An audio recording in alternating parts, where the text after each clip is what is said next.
that pressure is going to be too much for Arsenal.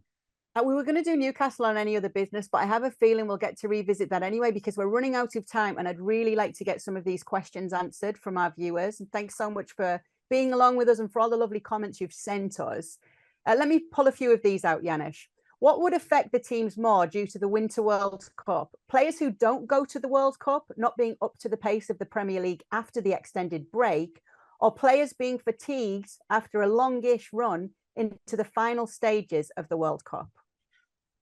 Yeah, again, I mean, it's one of those fence questions, right? I mean, you can justify, I could justify my answer from both. Look, if I had a choice, I want to go to the World Cup, right?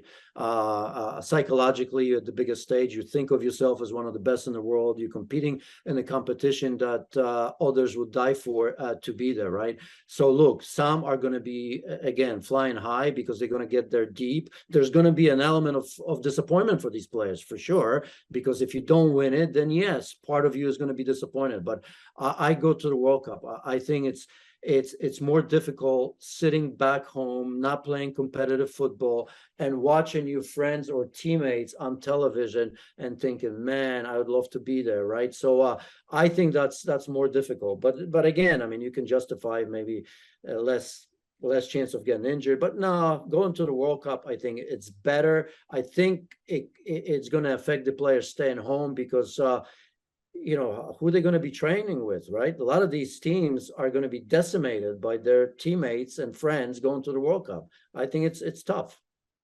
We'll carry some of the relegation questions over. Thanks for sending them into the next show. But the last question I've got for you today is, who would you say has been the best signing of the season so far, besides Haaland, of course, ha.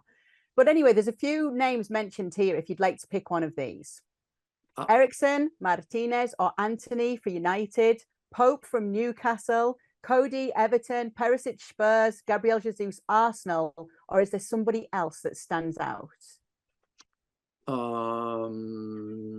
I think I've answered sort of you asking me, maybe not, I'm sticking with Gabriel Jesus. Right. I think without him as that anchor, what he does on the pitch to bring others into the game, scoring goals as well, I don't think Arsenal are where they are. Take him away and it's a different team. And I think you can see that sometimes when Eddie Nketiah plays, and you're nothing against Nketiah and all that, but I think you see that. And if, knock on wood, he gets injured, he's unavailable, I think you're going to immediately see an Arsenal team that's different and not as good. So I'm not going away from that. Nick Pope is a big one for me as well. I think Newcastle needed them. They're smart in the way they've done their business so far. Everybody, the big powers are worried, aren't they? They should be worried because this is the beginning. And Nick Pope was very, very important. I loved him at Burnley. As you know, I have a soft spot for Sean Dyche and Burnley when they were in the Premier League. I thought Nick Pope always deserved to be playing on a bigger club. So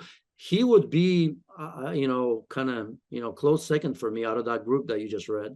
Yeah, and as I've mentioned here, leading the league in clean sheets. We send Bukayo Saka our best wishes. We'll revisit that topic as well once we know more and what it will mean for Arsenal if he's out for any longer period of time. But for now, thank you so much for joining us. We'll be back to do it all again next week. Thank you very much for watching ESPN FC on YouTube. For more highlights, analysis and exclusive content, be sure to subscribe.